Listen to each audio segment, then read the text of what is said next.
Imagine un peu, une plaque d'acier géante, grande comme une pièce, qui se transforme en une pièce parfaite. Pliée, super précise, on dirait qu'elle sort tout droit des mains d'un robot. Et tout ça, c'est grâce à une machine qui, en gros, plie le métal pour lui donner la forme qu'il faut. Les presses plieuses, c'est pas juste des outils, c'est carrément de la magie d'ingénieur, tu vois. C'est là que naissent les structures pour les bâtiments, les carrosseries de voitures et même des pièces pour tes jeux vidéo préférés. Comment ça marche au juste? Quelle forme on peut créer à partir d'une seule plaque de métal? Et pourquoi le pliage, c'est tout un art et pas juste une étape? Allez, on va décortiquer tout ça.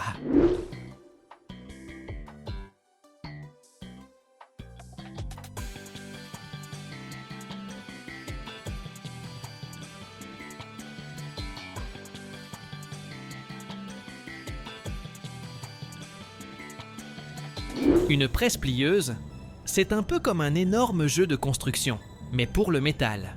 Imagine une tôle toute plate qu'il faut plier pour obtenir une forme bien précise. La machine prend cette tôle et, hop, elle la plie avec des outils spéciaux pour avoir l'angle ou la forme voulue. D'abord, il faut vérifier si la tôle est bonne pour faire la pièce qu'on veut. Ça veut dire contrôler les dimensions et s'assurer qu'il n'y a pas de défauts, genre des fissures ou des cassures. Ensuite, on nettoie la tôle pour enlever la saleté et la rouille, avec une brosse métallique ou du papier de verre. C'est super important pour que le traçage soit net et pour la suite des opérations. Après ça, on trace sur la tôle avec des outils spécifiques, comme des règles, des équerres et des pointes à tracer. Ce traçage, ça comprend les lignes d'axe, les contours et aussi les points où il y aura des trous dans la future pièce.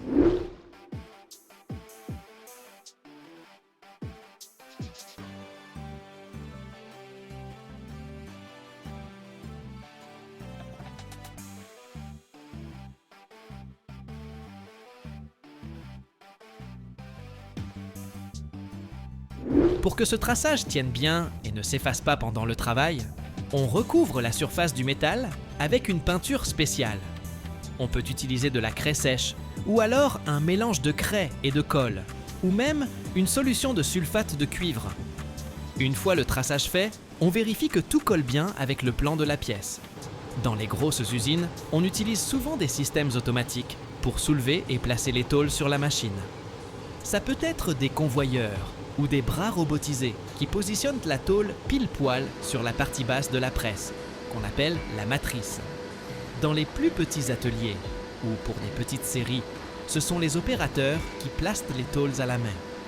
Les gars, enfin les opérateurs, avec leurs équipements de protection, gants et tout, ils soulèvent les tôles avec des outils spéciaux ou des palans et les posent sur la machine.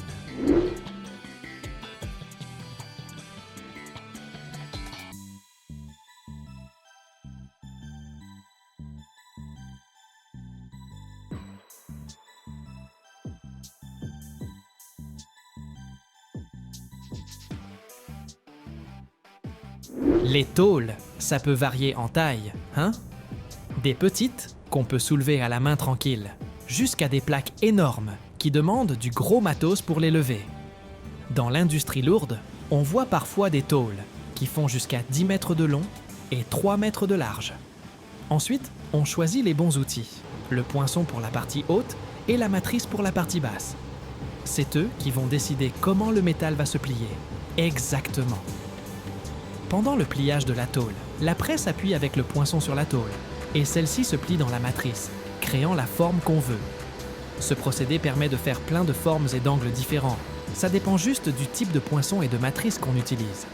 La méthode la plus courante, c'est le pliage en V, utilisé pour créer des angles de toutes sortes. On retrouve cette forme partout, dans les éléments de construction, les carters de machines et d'équipements, les châssis et ainsi de suite.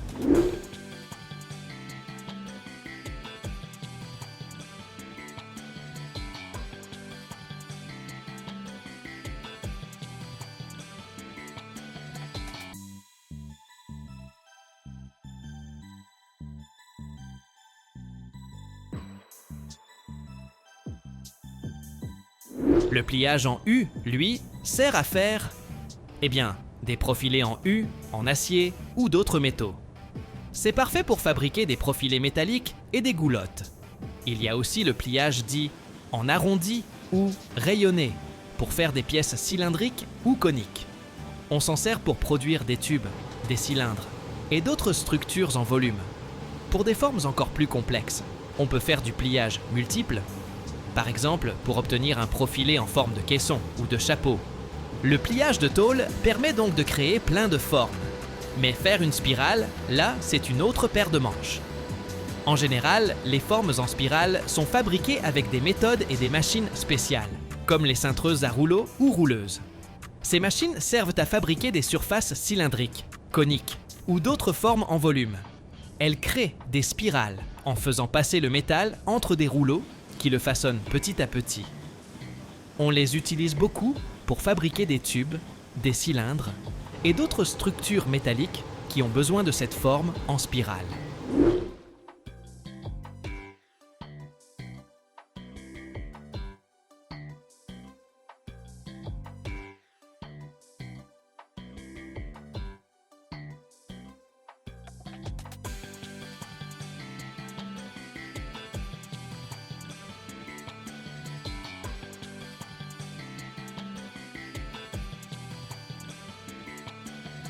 Quand on regarde une rouleuse travailler, on voit la tôle passer entre les rouleaux et prendre progressivement sa forme en spirale. La forme spirale, on la retrouve dans plein de secteurs industriels et même dans notre quotidien. Elle offre une grande résistance mécanique, une excellente conductivité. Elle tient bien la route face à la corrosion et à la fatigue du métal.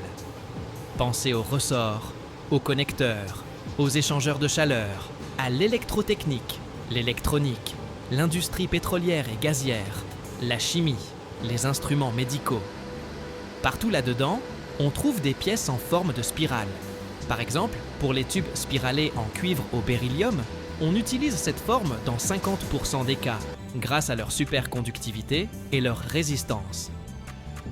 Les câbles spiralés, on les trouve dans plus de 70% des systèmes d'automatisation industrielle, parce qu'ils sont flexibles et super résistants à l'usure mécanique. C'est logique.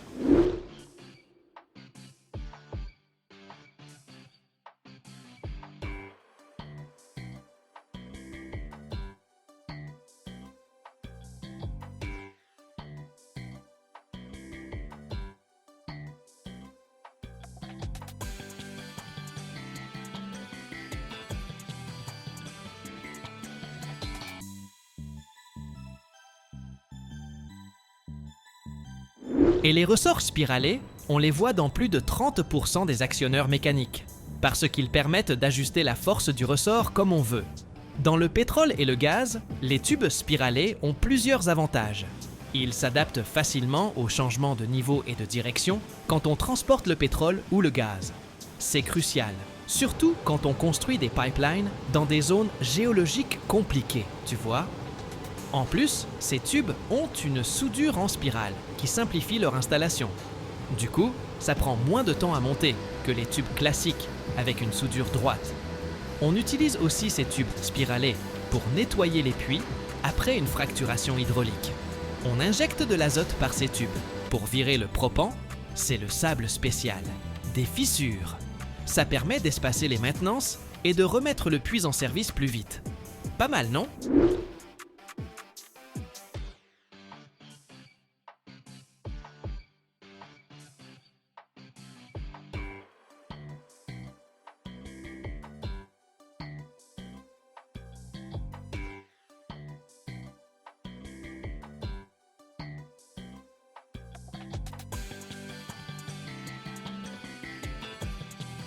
Ces formes métalliques, on peut les faire en différents matériaux, acier, alu, cuivre. Le choix du matériau, ça dépend de ce qu'on attend de la pièce finale et si on peut la réutiliser ou la recycler. C'est vrai que les méthodes de fabrication traditionnelles, ça peut consommer pas mal d'énergie et de ressources. Et ça, forcément, c'est pas top pour l'environnement. Mais bon, les technologies modernes, comme l'utilisation d'énergie renouvelable et l'optimisation des process, ça aide vachement à réduire cet impact. Le métal, l'avantage, c'est que ça se recycle et se réutilise super bien. Ça diminue la quantité de déchets et le besoin d'aller chercher de nouvelles matières premières.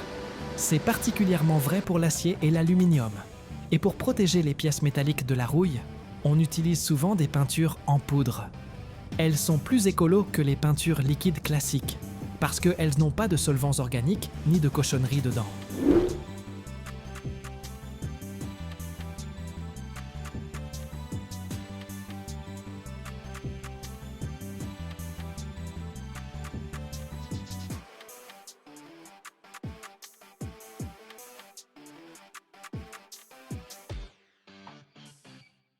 Passer à l'énergie solaire, éolienne ou hydraulique, ça peut réduire les émissions de gaz à effet de serre de 70, voire 90%.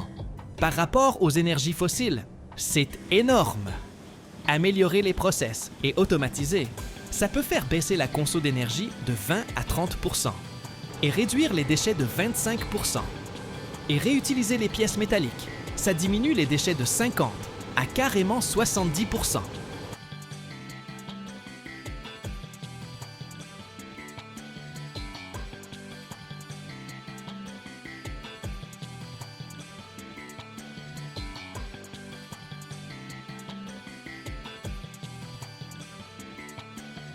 Chaque année, on produit plus de 10 milliards de rouges à lèvres dans le monde. Oui, vous avez bien lu, plus de 10 milliards. C'est tellement énorme qu'on pourrait recouvrir un stade de foot entier, couche après couche. Mais est-ce que vous vous êtes déjà demandé d'où vient vraiment votre rouge à lèvres préféré? Saviez-vous qu'il faut près de 200 tonnes de cire pour fabriquer 1 million d'exemplaires? Et comment les arômes de fruits et de fleurs se transforme-t-il en cette teinte idéale pour nos lèvres? Aujourd'hui, on va plonger dans les coulisses de la production, là où la cire en fusion, la précision des machines et les pigments colorés donnent naissance à un véritable art cosmétique.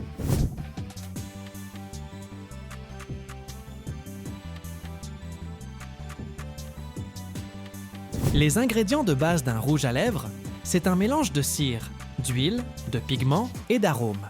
Chacun a sa propre source et ses propriétés spécifiques, pour un produit qui non seulement colore, mais prend aussi soin de la peau. Les cires forment l'ossature et donnent au stick sa dureté. Les plus courantes, la cire de candélila et celle de carnauba, toutes deux issues de plantes, mais aussi la paraffine ou la cire d'abeille, venue du pétrole ou directement de la ruche. Elles offrent résistance, brillance et texture. Les huiles, karité, ricin, tournesol, amande, coco, assurent l'hydratation et la douceur à l'application. Quant aux pigments, naturels ou synthétiques, oxyde de chrome, oxyde de fer, anatase et bien d'autres, ils colorent la formule tout en restant sûrs pour la santé.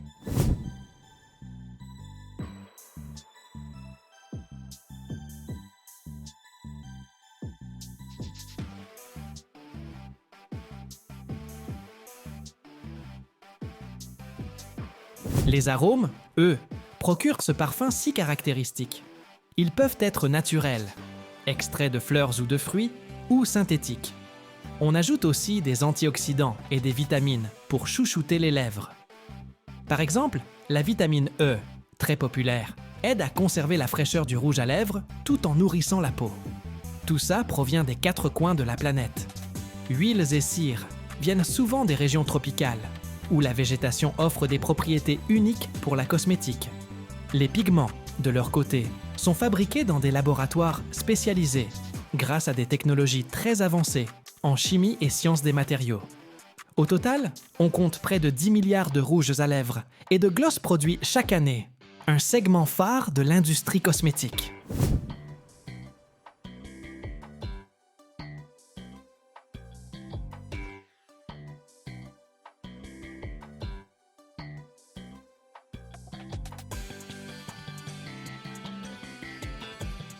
Dès le début du processus, dans l'usine, on mélange les cires, les huiles, les pigments et d'autres composants dans de grandes cuves, chauffées à une température précise. Les cires fondent généralement vers 60 degrés et, une fois liquides, on incorpore les huiles et autres additifs pour former une base stable. Quand cette base est prête, on ajoute les pigments qui vont définir la couleur. Qu'ils soient naturels ou synthétiques, on les intègre soigneusement pour obtenir un ton homogène, sans aucune strie.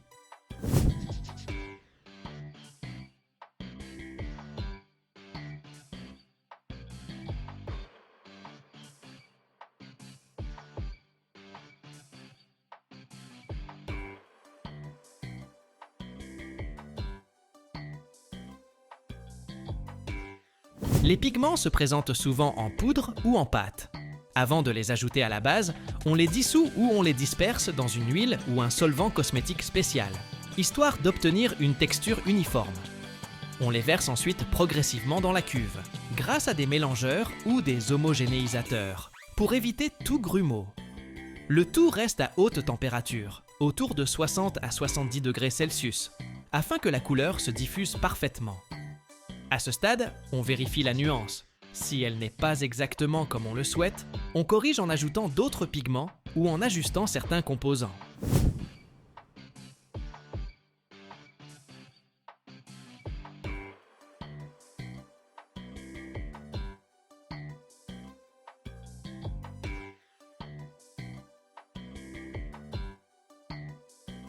Quand la teinte est validée, on remélange bien l'ensemble, puis on refroidit doucement pour que la formule puisse durcir.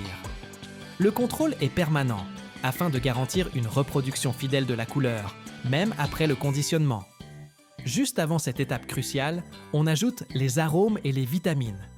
C'est là qu'on obtient la senteur finale et qu'on incorpore les agents nourrissants, par exemple la vitamine E ou C, pour hydrater et protéger les lèvres.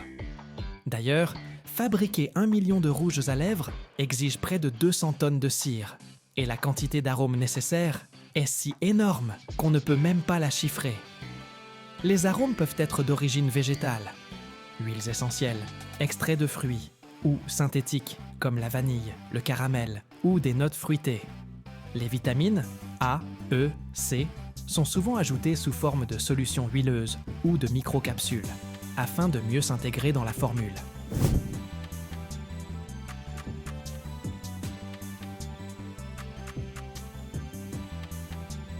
Après ce mélange minutieux et le refroidissement à la température idéale, on passe à l'étape la plus spectaculaire, le coulage dans les moules. La masse encore liquide est déversée dans des moules en métal ou en silicone, calibrés au millimètre, pour donner la forme exacte du stick. Des doseurs ultra précis remplissent chaque alvéole sans une goutte de trop. On croirait à de la science-fiction, ce fluide chatoyant, semblable à de la cire précieuse, qui s'écoule doucement pour prendre forme. Puis vient la congélation. Les moules sont placés dans des chambres de refroidissement, où la température descend à -5 degrés. En quelques minutes, la matière se solidifie et devient ferme et lisse. On peut apercevoir, dans de grandes armoires transparentes, des centaines de futurs rouges à lèvres se figer peu à peu. Impressionnant!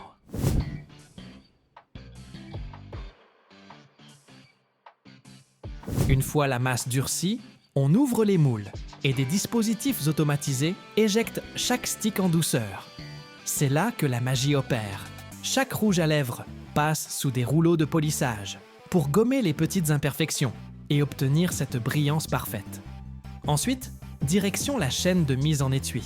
De fins bras mécaniques installent chaque stick dans son boîtier en métal ou en plastique, avec une précision millimétrée. Imaginez des centaines de rouges à lèvres qui plongent ensemble dans leurs écrins, en tournant sur eux-mêmes. C'est sans doute l'un des spectacles les plus fascinants de tout le processus.